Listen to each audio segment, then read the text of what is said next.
All right, welcome to another episode of Warrior versus Zombie, and I am really excited to introduce a new Warrior guest to you, Janice Porter, and I will in a second. But before we do, I want you to understand and or remind you of what Warrior versus Zombie is all about. First, success is a journey.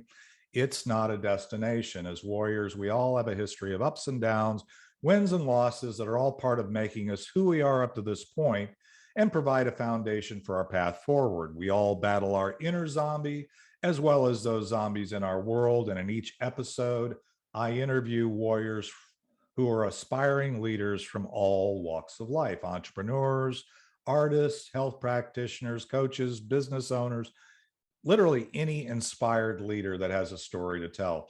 These warriors have a cause, they have unique value and a vision that goes generations into the future, and today's guest is no exception. Janice Porter is an awesome warrior. She's been a teacher, a corporate trainer, and now she's in business for herself for the last several years, coaching and training business professionals to network at a mastery level and turn their connections into new business. Her passion is working with people who want to build their business through relationship marketing and networking. And she does that using online and offline strategies. LinkedIn training is a huge part of Janice's business, and she believes that anyone in business or looking for a new position needs to have a professional LinkedIn profile. I probably should emphasize professional. And that LinkedIn is a powerful and underutilized online platform for attracting new clients, new referral partners, or being found by recruiters. You can listen to Janice on a Relationships Rule podcast on most podcasting platforms, and just where you'll also find this episode of Warrior versus Zombie when we're done. So Janice Porter, welcome from Vancouver to Warrior versus Zombie. How are things there today? Thanks so much for having me, David. They are fine, raining as usual, but we're hanging in and working hard and just making things happen. Well, I love Vancouver, as I think we've talked about before, having that was my second home for about 14 months when I was there working back when I was still in the corporate world, working with BC Hydro and Accenture and all that stuff, and had a good time. I lived in the Hotel Vancouver for Monday through Friday for every week for 14 months. And it's a beautiful city. I love Vancouver. I really do. And the thing is, a lot of people don't realize that if you live in the city or on, like some of the islands, right? It's actually, I didn't see snow for the 14 months that I was there. Well, I saw it on the North Shore, up on the mountains looking out of the office, because we were on a high office. I could see across where the cruise ships port there and all that stuff come out of Vancouver. So, but it's definitely someplace, probably it's like there's things about where we live that we start to take for granted. And then, when it's a yucky day like today, you kind of, that becomes the focus. But there are a few places north of Dallas today that I wouldn't mind spending more time in, and Vancouver is one of those. So I'm glad you're there. So any other challenges how's Canada doing in terms of the kind of the I don't want to use any inflammatory terms, but kind of the lockdown, We've just come out of it. We've kind of just coming out of it, but I don't think it's over. So I don't really want to talk about it, but we're kind of like, I made a decision to go down to LA at the end of this month to visit my sister because I haven't seen her for 3 years almost. Wow. And I'm nervous about going because LA and Vancouver have kind of just come out of, nobody's wearing masks anymore and whatever. So I'm a little bit nervous, but we do what we have to do. When you were talking about looking out your hotel window and seeing the snow-covered mountains of the North Shore, that's where I live. I live on the North Shore. So, so you do see snow. Yeah. Yeah. And I never take for granted the beauty of this city, because it is really beautiful. We have the mountains and we have the sea, and it's very lovely. I wasn't born here, so I think that's probably why. But we came over from England, with my parents, and my father looking at the land of opportunity. And so it became my home, and of course has been growing up, but yeah, it's a beautiful place to live. So thank you for that. And if I could just add one other thing, you said that when you were up here working, you did a project with BC Hydro, which is the electric and power crown corporation here. Back in the day when I was working as a corporate trainer, my department, we did training and applications for big customers, and myself and I think there were about 4 of us worked on a project where we did BC Hydro, a complete new phone system and voicemail system. So we had to train everybody in the company, and they gave us like an office downtown for a few months, and then we just used it to train everybody. So yeah, big corporation. When what was the time frame of that? I knew you were going to say that. I hate to think of when that was. I was there in 2002. Yeah, no, and 2003. That. Yeah, it was before that. Before that, yeah, that was when they did the big outsource to Accenture. That was the whole thing, right?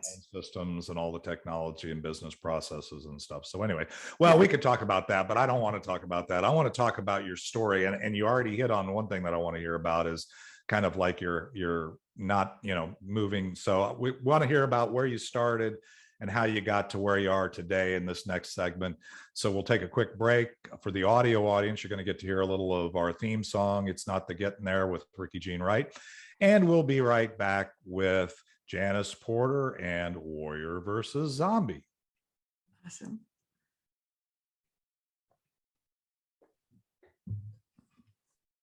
All right, we're back. And Janice, love to check in. I'm a little jealous because the North Shore is pretty beautiful too. So but I'm looking forward to I don't like winter. I decided I don't really like winter. So do you have winter in Dallas?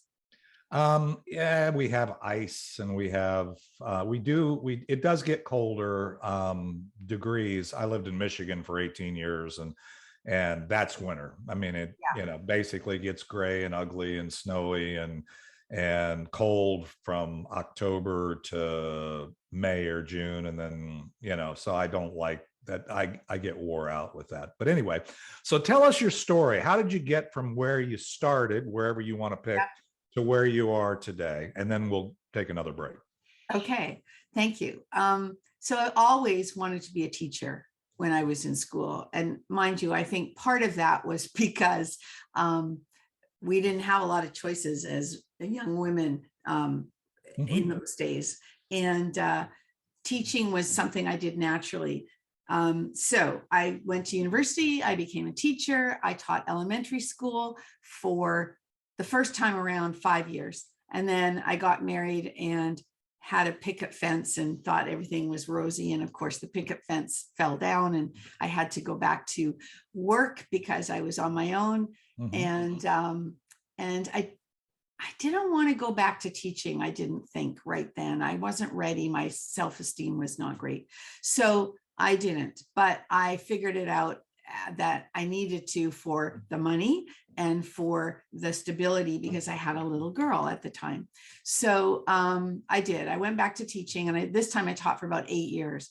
But then what happened was politics and bureaucracy in the teaching world that I just didn't feel right. I loved teaching the children, but the fact that I had to go into the lunchroom every day, and God forbid I should sit in somebody else's lunchroom seat because everybody was so set in their ways and, things like that. So I wasn't that comfortable. So at the time, now I'm married again, and I'm trying to get pregnant, and I'm having issues because I'm stressed. And the doctor said, take some time off. Okay. So I did, got pregnant. And then when I had my second daughter, realized I had to do something. Was I going to go back to teaching? Went to some interviews. The minute I walked into a school, my whole body seized up. So I knew that wasn't it. So one evening, I'm playing bridge with some friends, and one of the girls says to me, "Hey, would you be interested in some part-time training at the telephone company?" And I'm like, whatever, sure, I could look into that. She says, "Well, send me your resume and I'll send it to my friend who's looking for someone." I said, "Resume? I'm a teacher. What do I know about resumes, right? Know nothing about business." So we got that together. I go for this interview, and she wants me to teach soft skills, telephone courtesy, customer service, and all of this. Well, that's easy. And she had a course. I just had to make it better because it wasn't in great shape. And so that was easy. I got hired as a contractor to do that. And then as I was doing that, I started to learn the telephone equipment that they were selling, and started to build that into my piece. And I stayed a contractor for a very long time because I wanted to, because I had a child now that I had to deal with. And this daughter became an athlete. And so I wanted to be at every game she was at. Anyway, long story short, I did that gig for a very long time, and I did it well. And I found a niche for myself within that training department. So I learned how to be the hotel person. I learned how to do the soft skills courses that became mine, right? So, so it was fun, and it was a good ride. Well, early 2000s things started to change, and they didn't want contractors anymore. I didn't want a full-time job. So I was dropped off the face of the earth with no gold watch or anything, right? No pension, no nothing. And so I had to reinvent myself. And I really didn't know what I wanted to do. I knew I didn't want a 9-to-5 job, but I didn't know what I wanted to do. And so I started to, at this time, networking was starting to happen. Chambers of Commerce had events, and organizations had events. And I started to get myself out there and talk to people to see what was going on. And because I thought outgoing. And so I could ask questions. I was curious. I wanted to meet people. But I really didn't know what I wanted to do. And so I tested the waters in two different areas. One is I got into the world of network marketing or multi-level marketing, as I'm sure anybody in my position would try, but you got to know what you're doing. And I didn't know what I was doing. And so I had a couple of bad experiences with it, or not successful experiences, I would say, because I didn't get any training. I didn't know what I was doing. So there was that going on. At the same time, I met this woman at a Chamber of Commerce event who had a company called Go Get Organized. And it was about being an organizer, a professional organizer. And I got talking to her, and she was a sharp cookie. She was younger than me, and she was an entrepreneur from the word go. And she'd had some good mentoring and training through that. And she created this company, and she was licensing it. And so she had it all packaged up, and it was like, I didn't want to reinvent the wheel, but if I liked what she was doing, I could do this. And something else happened at the same time. And I'm trying to think, what was it? Oh, I was trying to get some learning around being a small business owner, being an entrepreneur, being your own boss. But I didn't qualify for any government training. So I found this little thing for 2 weeks that would teach me that to be in business for yourself, you had to know this, this, this, and this. And they brought people in to teach us and whatever. That was the only business training I had. So it was, try things, and then the zombies would get you because, right, you didn't know what you were doing. And so you made mistakes, you lost some money here and there and whatever. But this is how I learned. And I did that business for about 3 years. And I got my name out there in the community, and I learned to, I spoke to small groups because I was a teacher. So I felt comfortable. That's where I felt comfortable, in front of people, teaching them. So that's what I did. And then I got the clients that I was looking for were small business owners that worked from home, and their offices were a mess, and they didn't have systems in place. And so that's what I did for a while, and got a reputation, got people to know who I was and what I did. That lasted for quite a while, probably about 3-4 years. And then I got into another network marketing company at the same time as I got introduced to LinkedIn. And you can stop me if I'm taking too long, but this is where it takes me to my current, positions. And somebody showed me, I guess Facebook was happening, LinkedIn was happening, but I didn't like Facebook. It felt intrusive. It felt too social. And when I was introduced to LinkedIn, I went, oh my goodness, this makes sense to me. It's left brain, it's logical, it's business. And I was fortunate that the young man that taught it to me in a very logical way. And what the light went on for me, and I went, oh my goodness, I think this is my way back to teaching. I can teach this platform to people. And so I started sharing it with people that I knew, and they went, oh my goodness, this makes sense, blah, blah, blah. So that's how that started. And then that kind of got you to the LinkedIn stuff, which we're going to talk about in the next segment. Yeah. So, but at the same time, I was doing these two things separately. I was doing that, and I found a network marketing company that fit who I was and what I did. And that company I'm still with today, because it's a tool that people can use in marketing. And again, self-taught about marketing, self-taught about all sorts of things. Did I like to have the business side of my business, like do my books and know that I had to have a plan and things in place? No, I didn't know what I was doing for the longest time. So those kind of things, they'll get you if you're not careful. So anyway, that was the beginning of where I am today. And yeah. And then I think the one last piece would be that I found a way, and not that long ago, maybe 2 or 3 years ago, where I was able to bring the two things that I do together under an umbrella of relationship marketing. And and then teaching people how to build relationships through LinkedIn and nurture them through the card and gift company that I'm with. I don't know if I'm allowed to say it or not. So the name of the company. That's okay. It doesn't. I've seen it. Like, and obviously when we talk about it. So there's a few things about your story that are really that I want to emphasize. One is and I so love this. Every time I talk to warriors, we just kind of gloss over the challenges, right? We just kind of say, okay, yeah, I was married and I had a child, and I was a teacher and I had a divorce and it was terrible and I lost everything, but you don't say any of that. You just kind of go, okay, well, that happened. And then this, and it just seems like, oh, okay, well, they didn't deal with that, but you went through quite a bit. It's very obvious. It was devastating at the time. Oh, of course it is. Of course it is. I mean, I can relate. I mean, anytime you have those inflection points, as I call them, in your life, you go through these things and the zombies come out in your brain. I mean, your zombies are there to protect you, right?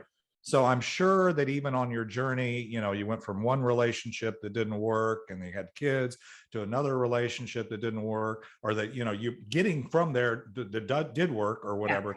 I mean, you that whole journey, there's zombies that appear all the way through in your own mind, right? They're blocks that occur that if you're not careful. But the good news is you did it. The other thing that I find, there's a few other aspects of your journey that people ought to at least understand, because I have people that are in network marketing companies that listen to this and they don't understand. But another zombie, if you're in a network marketing, by the way, I've built a few network marketing companies myself, is that the biggest zombie, when people say, okay, I need to create a plan B or another income stream or whatever that is in your story, is number one, the best people are people that are teachers to build a network marketing business, because the reason for that marketing structure is they need an informed buyer. They need somebody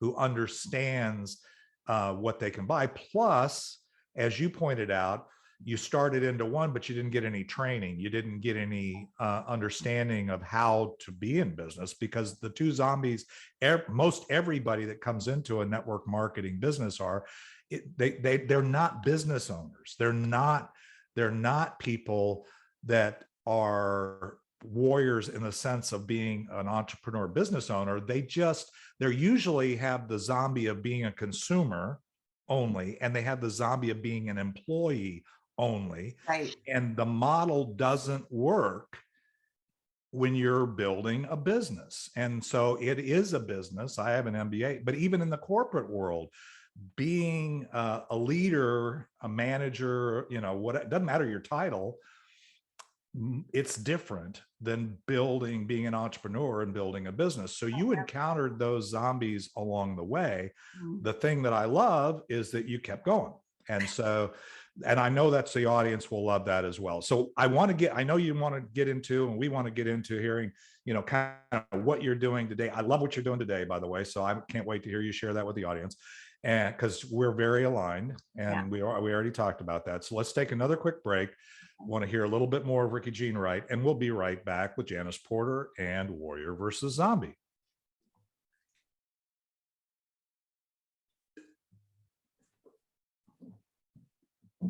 All right, we are back. And Janice, I love your story. I know a lot of times warriors, they think, nobody cares. It's a great story. I think it'll be a huge encouragement to the entrepreneurs, small business owners, people who tried some things, failed, learned some things, advanced. There's no fail, really. There's only success and learning.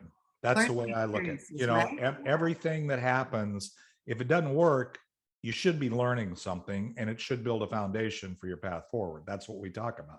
Exactly. Anyway, so tell me about what you're doing, why you're doing what you're doing today, the unique value. And I already know a lot of that just listening to your story that you provide, and what would the impact you'd like to have? Well, thank you for asking. I think what I'm doing today, which is basically a combination, right? It's all under that umbrella of relationship marketing. And maybe I could just explain that phrase the way I see it, because people see it differently. And that term, relationship marketing, normally people will gravitate and think, well, it's marketing. So, marketing.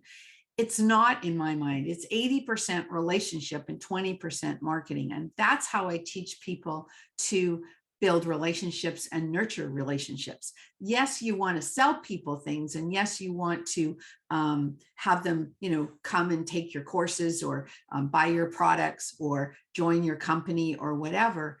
But you have to build a relationship, because we all know that it's still important to have that know, like, and trust factor before you do business with somebody. So when I say relationship marketing is the umbrella of what I do, LinkedIn is a business platform, and people think because it's a business platform that it's all about selling and whatever, and it isn't. It's still a personal, a social media platform, but its target, or its focus, is being in business, or looking for a job, because it started, of course, as that platform for finding new jobs, but now it's morphed into the business person, or the business person's profile. And it's really important, in my mind, how you present yourself on LinkedIn.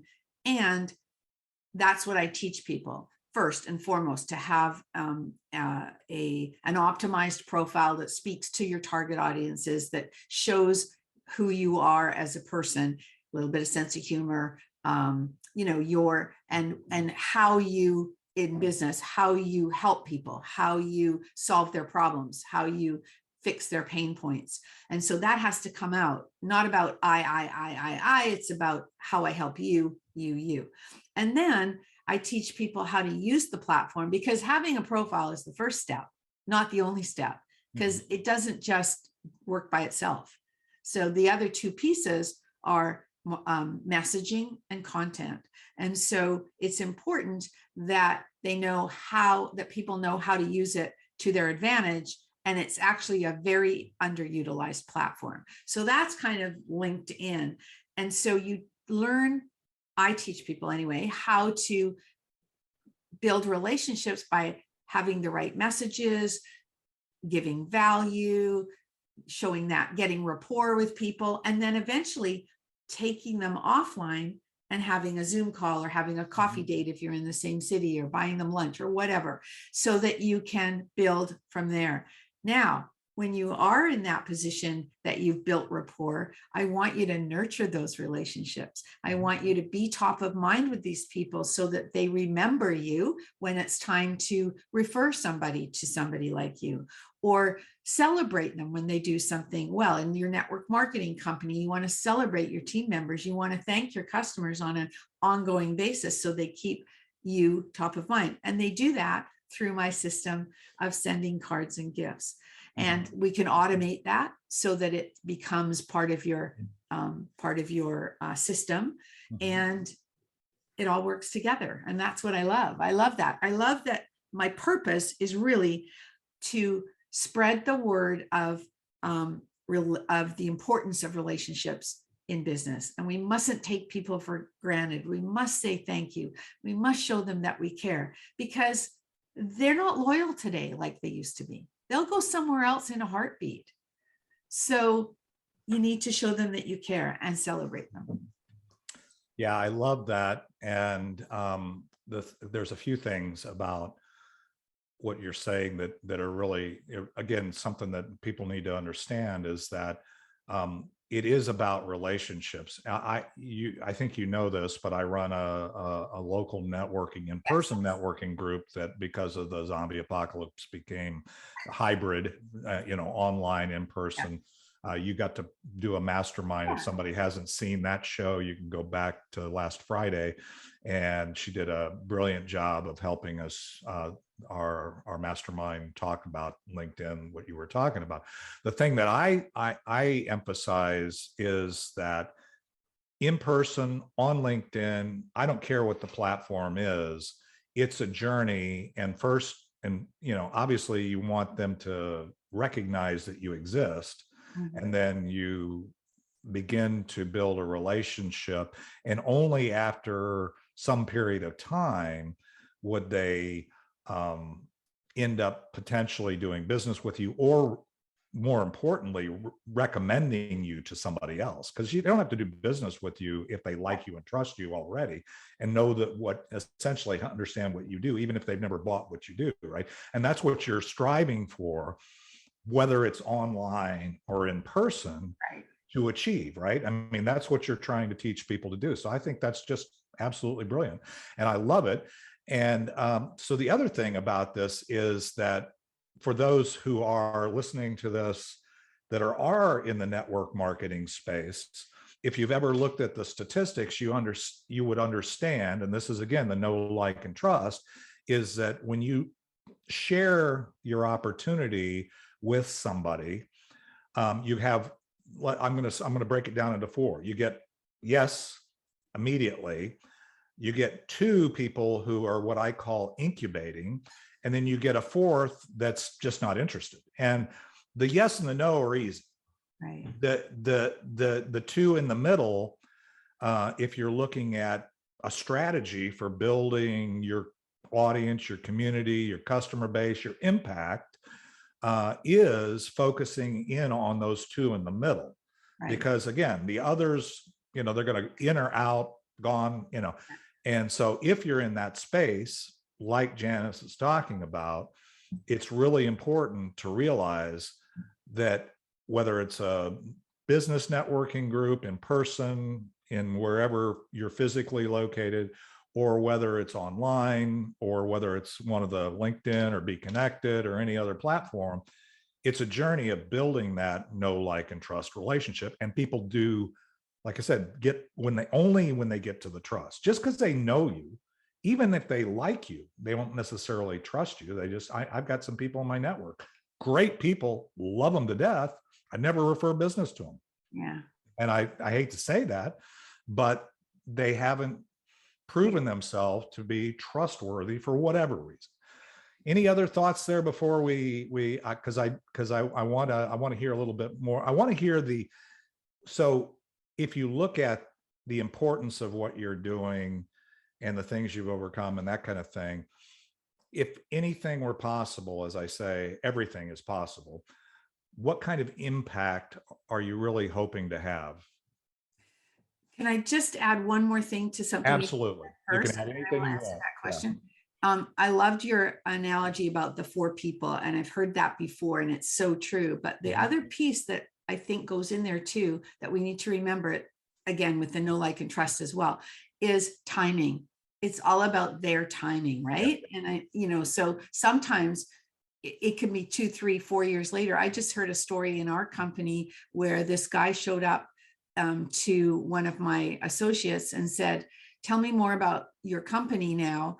And it was 10 years later. And she's just opened a gold mine there of what this guy is doing. So it's timing always.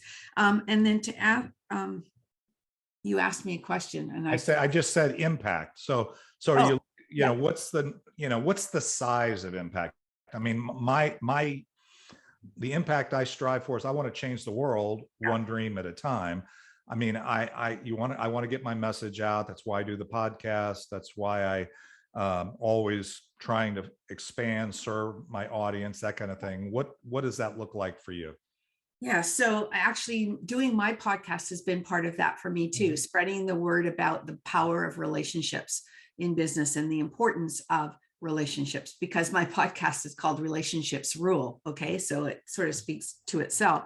I think that the mission that is involved with the company that I'm associated with is twofold. And the first one is spreading kindness around the world. And you can do that with one card. It can make such a difference to people. Do we have time for one little story?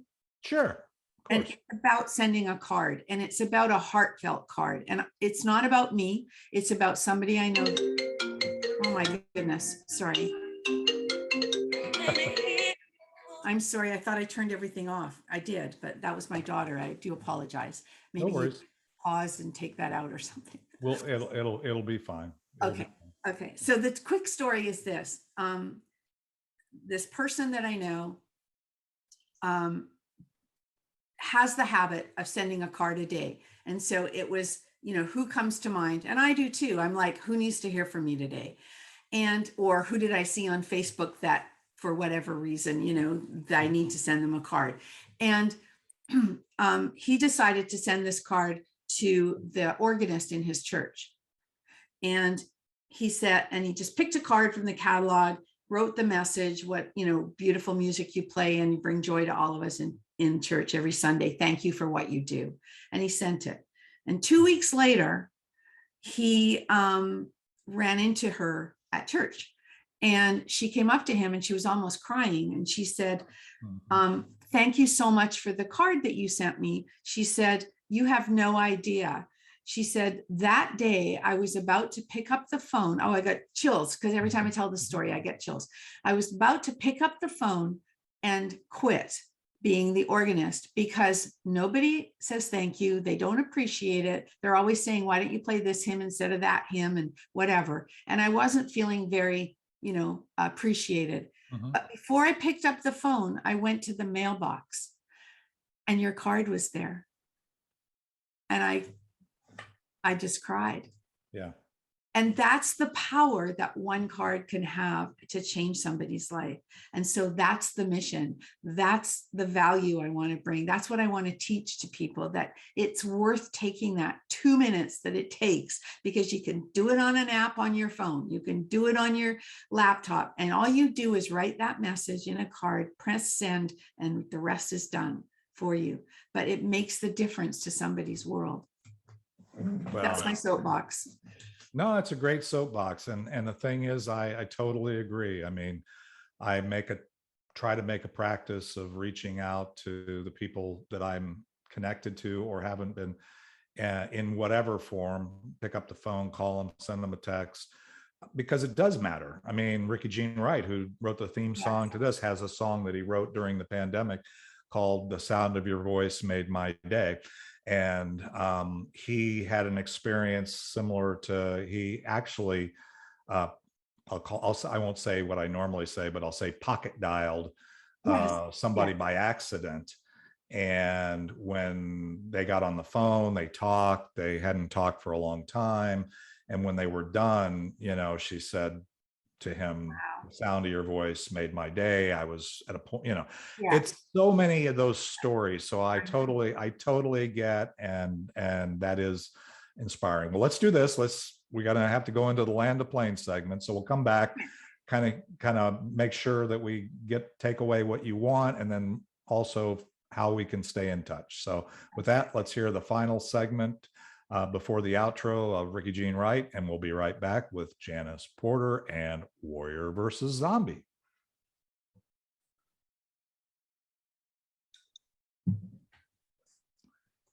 All right, we are back, and Janice, it's been fun. It's amazing how aligned we are in so many ways, and I love it.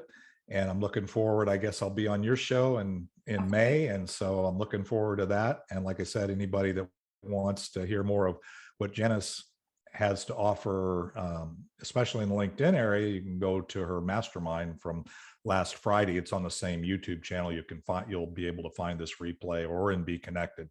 So with that though, so if we take away anything, 1, 2, 3 things, just what would you want us to take away from this podcast? Well, I think that for me, I've learned to always stay true to yourself, because I deal with relationships. I deal with, talking to many different people and, wanting them to know, like, and trust me so I can work with them and whatever. But the most valuable lesson I've learned along the way is to stay true to myself. I have to do what feels right for me. And in the network marketing side of my business, I learned 2 big lessons over the years, and it took me a long time. Don't take it personally, and don't be attached to the outcome. And I think that can apply to everything as well in that sense. So those are the big things for me. All right. Well, I love those warrior nuggets. Those are all, other people, haven't said exactly those things, but I mean, the most important thing is, as you said, and it's so important with relationships and being on the journey, right? Because it's a journey every day, is being authentic, being who you are. The sales that you make, the relationships that come, and the ones that come easy, they're because they're on the path. They're not on your path, but they're aligned with you. They're going down, and being authentic makes the journey joyful, makes it less stressful. If you're trying to align somebody to something you're not, then it's never going to work. It doesn't matter if you're talking marriage or a network marketing business, it doesn't work, right?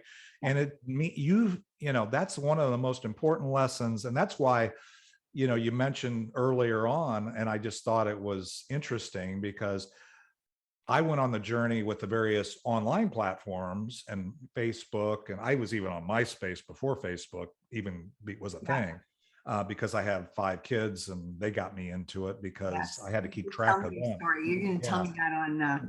Yeah. It was fun. But the point is, the thing that I love about what you said was, you've got to be who you are. And then the other thing that is so important, especially as you're trying to expand your impact and your community, is not to take it personally. Don't do anything because of the intended outcome, but in fact, do it because it's right and it's good, and you're serving the people, and the outcomes will fill themselves. That's what I do. I retired, right? I mean, I retired and said, I'm going to run my life by divine appointment. And if I have an impact, beautiful. If I make money, that's even better.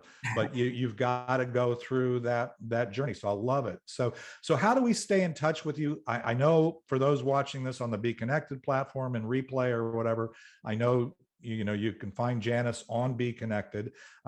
She's really solid on LinkedIn as well. So how do we stay in touch with you, Janice? I'm always open to conversations with people who are aligned with what I've had to say. And they can reach me by reaching out on LinkedIn, tell them that they heard me on the Warrior versus Zombie podcast for sure. So I know the connection, or they can email me at janice@janiceporter.com. My website, janiceporter.com. And please listen to my podcast. And if you like what you hear, leave a review. Relationships Rule. It's on all of the, the known platforms. And yeah, that would be it. You can find me. I'm easy to find, actually. So if you put in Janice Porter in Google, you should see I'm in the middle of doing a new website, but it's just about ready. And my LinkedIn does come up high. So that's good to know. So yeah, I'd love to hear from anybody and have a conversation. The one word we didn't talk about that is one of the things that I actually love is be curious, because that gets you a long way. So that's another piece I would say. Be curious. We can put BEE on that, and we can exactly make it a hashtag or whatever. Well, it's been brilliant. Thank you, Janice, for sharing again with this audience. I appreciate you. And I appreciate you. Thank you so much. It was a lot of fun. I hope that there's some value that your audience gets from it. And we'll talk to you again soon. Thank you so much. All right. Well, for those that are regular listeners, we'll be back next Thursday, same time, 11 a.m. Central and 9 a.m. on Janice's time.